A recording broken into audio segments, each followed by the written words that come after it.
So President Trump was recently asked a question about whether or not he believed he was going to heaven based on the role he played in the ceasefire between Israel and the Palestinians.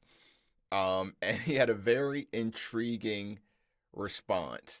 And that's what I want to talk about. I want to play this clip for you so you can hear what he said and then just talk a little bit about some of the thought process that he gives with this. So here's the clip. You had talked a couple weeks ago, you were doing an interview, and you talked about how you hope to end the war in Ukraine because it might help you get into heaven. How does this help? Does this help? I mean, I'm being a little cute. I don't think there's anything going to get me in heaven. Okay, I really don't. I think I'm not maybe heaven bound. I may be in heaven right now as we fly in Air Force One. I'm not sure I'm going to be able to make heaven, but I've made life a lot better for a lot of people. Okay. That gives us our thought right there. So wow. I mean, there's a lot that could be said, but I'll keep it really brief. As far as what some of the thoughts. I think the first thing I thought when I watched this clip after I saw this headline, so I clicked on this video and I watched it. The first thing that amazed me was just the general air of spiritual ignorance. And I mean that as, nicely as I can say it, but just of the question and the answer. I mean, it's like both parties, you just listen to it and it's like, what are you guys talking about? And I think that's the first thing that kind of was interesting to me was, again, just the nature of the question as well as the nature of the answer. But I've got to, because I've heard some of the people who specialize in Trump apologetics. I've heard them come out and try to give some. So Trump apologetics, as I call it, is people, Christians, defending the idea that President Trump is just the most godly president and person ever, in office or not. And so I call it Trump apologetics because they would go. It doesn't matter what he does. Nothing. It's just this is a godly man. You just got to read between the lines. And so here are a couple things I heard about what he actually meant and how it was, he's as godly as ever. This was just the first thing I heard is that he was just joking. He even says that he was being cute, So they say he was just joking. He was just playing around. The issue I have with that is are you the right person to make that joke? It's especially without ever saying, psych, because of all the people who are listening to you, who do look up to you. If it was a joke, and like I said, I'm being cute. He said, if it was just intended to be a joke, well, why did the joke never end? I watched the whole clip. I watched most of that interview. At no point is it a psych. At no point is it, I'm just playing with you guys. You guys know how somebody gets to heaven has nothing to do with works. That never comes. The second thing I heard was that he was just being humble, and that what he was really saying is that nobody can earn their way into heaven. That's what I heard. That he was nobody can earn their way, and that was his point. No amount of works you list are going to help him get into heaven, or you or anybody else. So was he preaching? Right? Wouldn't that be great if he was actually just preaching there? Well, you would have to watch the rest of the clip. I don't want to play the whole thing, but he goes on to talk about his good works.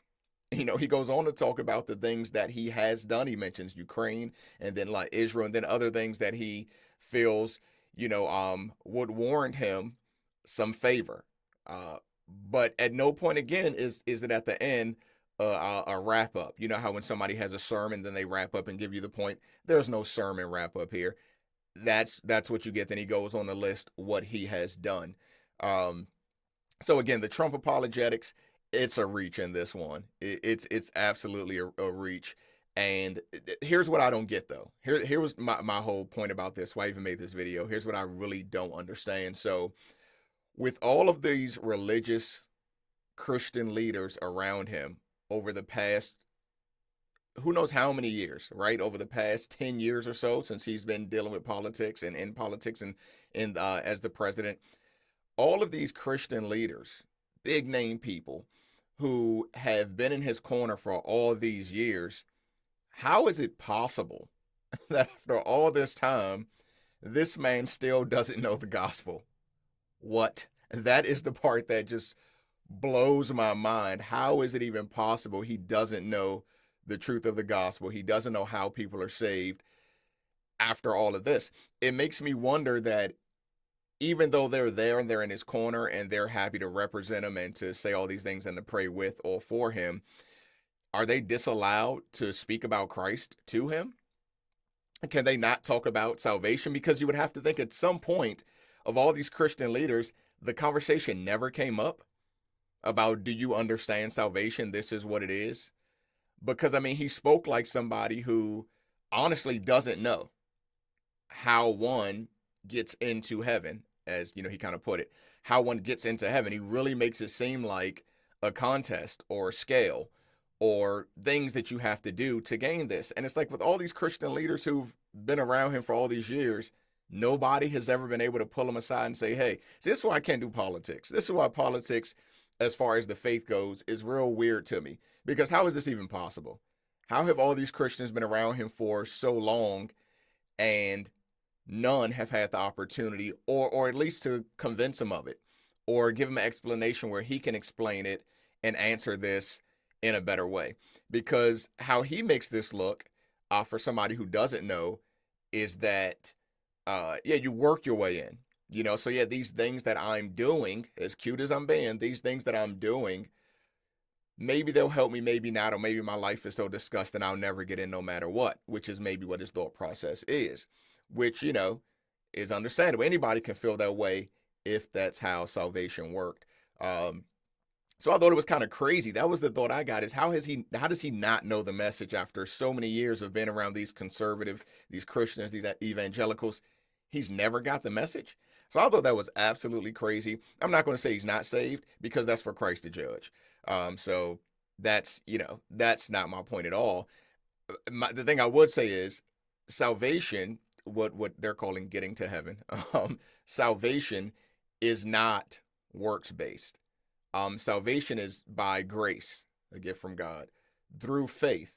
That's your role, just accepting it, and not of works, so that you can't boast. It has nothing to do with your works or with who you were or with what you've done or whatever it is. Now, your works matter from the point of view of gaining and losing rewards. What did you do while you were here, once you were saved?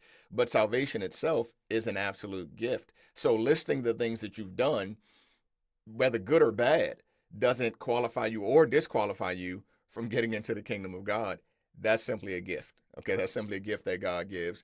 So yeah, that it's not about resume. I thought this was interesting though, because it just blew my mind that all these years of being around these Christians, and that's still what his thought process is of salvation.